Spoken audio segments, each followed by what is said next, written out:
ఇంకో పక్క చూసినప్పుడు మొత్తం ఈ విషయాలన్నీ చెప్పడం కోసమే వైట్ పేపర్స్ అన్ని పబ్లిసైజ్ చేస్తున్నాం. ఇప్పటికి 4 వైట్ పేపర్స్ పెట్టాం. చాలా వరకు వాస్తవాలన్నీ ఇచ్చాం. ఇంకొక 3 వైట్ పేపర్స్ రేపటి నుంచి కూడా హౌస్లో పెట్టేదానికి మీ పర్మిషన్ అడిగాం. అధ్యక్ష, ఒక్క ల్యాండ్స్లో 1,75,000 ఎకరాల భూముల్ని ఇష్టానుసారంగా దోచుకునే పరిస్థితికి వచ్చారు. ఇన్నోవేటివ్గా చేశారు. కడాన అధ్యక్ష అసైన్మెంట్ భూములు లాగేసుకున్నారు. కడాన ల్యాండ్ ఎక్విజిషన్ పేరుతో పేదవాళ్ళకి ఇచ్చే ఇంటి జాగాలో కూడా పెద్ద ఎత్తున దోపిడీ జరిగే పరిస్థితి వచ్చింది. ఒక్క భూముల కుంభకోణమే 40,000 కోట్ల రూపాయలు. విశాఖపట్నం బలవంతంగా రామానాయుడు స్టూడియో భూములు కానీ దస్బల్లా కానీ మొత్తం ఇష్టానుసారంగా చేసుకొని కడాన ఎప్పుడు అడుగుతూ ఉంటారు ఉండేవాళ్ళు కొంతమంది. ఏదైతే ఋషికొండ ప్యాలెస్ ఏం చేయాలని ఒక వ్యక్తికి ఉండే అహంభావం 500 కోట్ల రూపాయలు ఖర్చు పెట్టి కొండంతా కొట్టేసి, ఒకప్పుడు ఋషికొండ అంటే మనకు ఒక హిస్టారికల్ ఇంపార్టెన్స్ ఉండే ప్లేస్ని అలాంటి దాన్ని కొట్టేసి అక్కడ ప్యాలెస్ కట్టుకున్నాడు. ఆ ప్యాలెస్ కట్టుకోవడం ఇప్పుడు వాళ్ళ నాయకులు చెబుతున్నారు.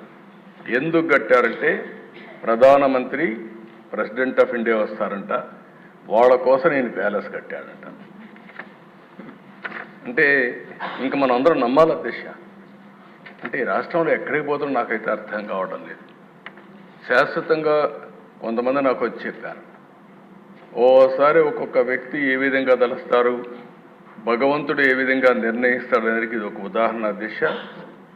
500 కోట్ల రూపాయలు టూరిజం డబ్బులు ఖర్చు పెట్టి బ్రహ్మాండంగా మిగిలిన డబ్బులన్నీ డైవర్ట్ చేసి ప్యాలెస్ కడితే అక్కడ కథలుగా చెప్తున్నారు. ఇంకా నేను కూడా మొత్తం డీటెయిల్స్ తెప్పించాలి. ముందు ప్రాధాన్యత క్రమంలో మిగిలిన పనులన్నీ చేస్తున్నాం. ఆ డబ్బులు ఆ ఉండే అందరూ ఒకసారి ఎమ్మెల్యేలు అందరిని తీసుకెళ్ళాలి. ఒకసారి హౌస్ కమిటీ అంతా ఈ అసెంబ్లీ అయినాక అందరం వెళదాం. మీతో కూడా కలిసి నేను కూడా చూస్తాను ఎందుకు కట్టారు ఆ ప్యాలెస్ ఏం చేయాలనో కూడా నాకు అర్థం కావడం లేదు. ఇప్పుడు ఎవరికి ఇవ్వాలి, ఏం చేయాలి, ఎట్లా ఉపయోగించాలని కొంతమంది సజెస్ట్ చేశారు అధ్యక్ష. ఆ ప్యాలెస్లో టూరిజానికి ఇమ్మని.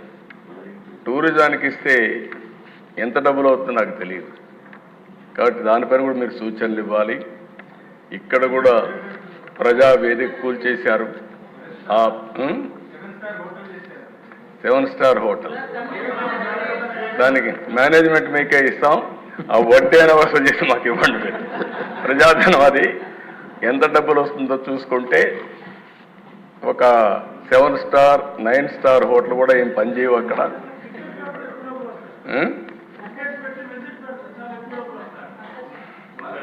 ఆ ఓనర్షిప్ మీకే ఇస్తాం, చేసి మాకు వసూలు చేసి ఇవ్వండి. కనీసం దాని మీద పెట్టుబడి అంటే పలక్నమా ప్యాలెస్ కరెక్ట్. పలక్నమా ప్యాలెస్ కూడా కొన్ని రోజులు పెట్టారు, తర్వాత టాటా అవుట్ తీసుకున్నారు. ఎందుకంటే ఓల్డ్ ప్యాలెస్ కాబట్టి. ఏదేమైనా అది కూడా నేనే అప్పట్లో దోహదం చేశాం, ప్రజలకు ఉపయోగపడుతుందని. మీరు కూడా ఆలోచించండి. 2 విషయాలు నాకు సజెషన్స్ ఇచ్చారు. ప్రజావేదిక కూల్చారు, అక్కడనే డెబ్రిస్ కూడా తీయలేదు. అందరూ చెప్పింది తీయద్దండి, ఇక్కడి నుంచే అమరావతి కక్షగా అభివృద్ధి చేయడానికి ముందుకు పోదాం, ఇది ఇట్లే ఉండాలని చెప్పారు. తప్పకుండా అట్లే పెట్టడానికి ప్రయత్నం చేస్తాం. ఇది కూడా ఋషికొండ మీద ఉండే ప్యాలెస్ని ఏం చేయాలో మీరు కూడా ఆలోచించండి. దాన్ని కూడా శాశ్వతంగా మనం ఏం చేయాలో ప్రజలకు కూడా పెట్టే పరిస్థితిని చేద్దాం. అంటే ఆ దిశ ఇది చూసిన తర్వాత ఒక విద్యుత్ రంగంలో 1,29,000 కోట్ల రూపాయల అప్పులు ఉన్నాయి. ఒక్క మైనింగ్ డిపార్ట్మెంట్ 20,000 కోట్ల రూపాయలు దోచుకున్నారు. ఇసుకే కదా దిశ. కడాన ఇక్కడ ఉండే వాళ్ళందరికీ అనుభవం ఉంటుంది. మెటల్ క్వారీ ఎవడైనా చేసుకుంటే అది కూడా లాగేసుకున్నారు. అంటే దాన్ని కూడా భరించలేకపోయారు. ఎవరైనా సరే ఇసుక దోపిడీ జరుగుతూ ఉంది అని రోడ్డు మీదకి వస్తే ఇంటి వద్దనే వాళ్ళందరినీ నిర్బంధించి పోలీస్ కాపలాలు పెట్టే పరిస్థితి వచ్చారు అధ్యక్ష. ఇంకో పక్కన అధ్యక్ష ఒక ఎక్సైజ్, ఇది ఒక కేస్ స్టడీ. మళ్ళీ ఇంత ధైర్యం ఎక్కడి నుంచి వచ్చిందో తెలియదు. ఢిల్లీలో జరిగినటువంటి స్కామ్, లిక్కర్ స్కామ్ నథింగ్ అధ్యక్ష. దీని ముందర మొత్తం IMFL మ్యానుఫ్యాక్చర్ అంత రేపు నేను మాట్లాడతాను, ఆ డీటెయిల్స్ నేను అక్కడ చెప్తాను. పెద్ద ఎత్తున అవినీతి కాకుండా ప్రజల ఆరోగ్యం పైన ఆడుకునే పరిస్థితి వచ్చారంటే చాలా భయంకరమైన విషయం. ఇది ఒక విధంగా చెప్పాలంటే క్షమించరాని నేరం. దాన్ని ఆ విషయాన్ని మళ్ళీ మాట్లాడతాను అధ్యక్ష. ఇప్పుడే విష్ణుకుమార్ రాజు గారు అందరూ మాట్లాడుతున్నారు. ఒక వ్యక్తి చెడు వ్యక్తి అయితే ఒక కుటుంబం నష్టపోతుంది.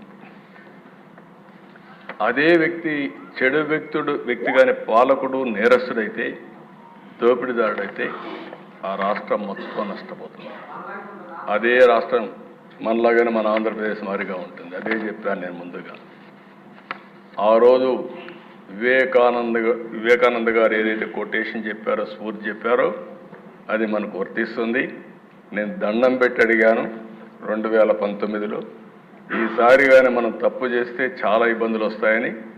కానీ ప్రజలు కూడా ఆ రోజు ఆశపడ్డారు, ఏదో చేస్తాడని నమ్మారు. అందుకే తిరిగి 2024లో 11 సీట్లు గెలిపించారని ఇప్పుడే మాట్లాడుతూ బాధపడ్డారు. కానీ భవిష్యత్తులో ఇదే మాదిరిగా ఉంటే నా లెక్క ప్రకారం శాశ్వతంగా రాజకీయాలకు అర్హత లేని వ్యక్తి ఇలాంటి వ్యక్తి అని చెప్పుకునే. రాజకీయాలు ఎవరైనా ఉండొచ్చు కానీ ఇలాంటి వ్యక్తులు మాత్రం ఉండడానికి అర్హత లేదు. అందుకే మీరు చూస్తే ప్రశ్నిస్తే కేసులు, హౌస్ అరెస్టులు, పార్టీ కార్యాలయాలపైన దాడి నేను చాలాసార్లు చూశాను. చిన్న పార్టీ పైన కూడా దాడి చేయాలన్నా, చిన్న రాజకీయ పార్టీ ఉంటే ఆ నాయకుడిని అటాక్ చేయాలన్నా, విమర్శించాలన్నా భయపడే రోజులు అవన్నీ పోయి ఇష్టానుసారంగా వచ్చే పరిస్థితికి వచ్చారు. 5 ఏళ్లలో ఏం జరిగిందో మనం అందరం ఆలోచించాం.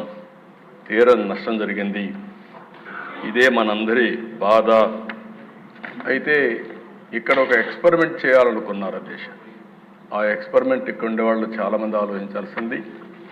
పులివెందుల్లో ఇప్పుడు కూడా వీళ్ళు ప్రజలు ఓటేసి గెలవలేదు. ఆ విషయం మనం గుర్తుపెట్టుకోవాలి. Over a period of time పులివెందుల్లో ఎవరైనా కానీ వేరే పార్టీలకు ఓటేస్తే వాళ్ళు అక్కడ బతకరు. ఎన్నికలైన తర్వాత కక్ష తెచ్చుకునే పరిస్థితి వస్తారు. దానివల్ల అక్కడ రాజకీయ నాయకులు కానీ రాజకీయ పార్టీలు కానీ మనుగడ సాధించలేకపోయినాయి. మొన్న కూడా మనం చూసాం, ఇక్కడ కడప ఎమ్మెల్యేలు ఉన్నారు.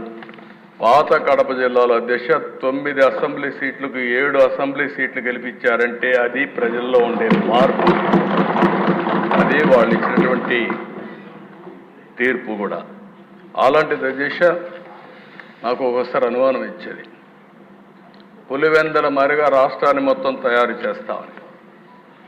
కడాన ఎన్నికల్లో కుప్పం, పిఠాపురం, మంగళగిరి ఇలాంటి కొన్ని కాన్స్టిట్యూన్సీలు వీళ్ళు ఆడిన ఆటలు చూస్తే అది భయంకరంగా ఆటలాడే పరిస్థితికి వచ్చారు. రాష్ట్రంలో సంపాదించిన అవినీతి డబ్బులు మొత్తం ఆడ పంచారు. కానీ ప్రజల్ని మెచ్చుకోవాలి దిశ. 90,000, 70,000, 40,000, 50,000తో గెలిపించారంటే అది ప్రజలు చూపించిన స్ఫూర్తి, చైతన్యం తప్ప ఇంకోటి కాదు. దానికి మనస్ఫూర్తిగా అభినందిస్తున్నాను. పులివెందుల ఎక్స్పెరిమెంట్ ఫెయిల్ అయింది, అది రిప్లికేషన్ మోడల్ కూడా ఫెయిల్ అయింది.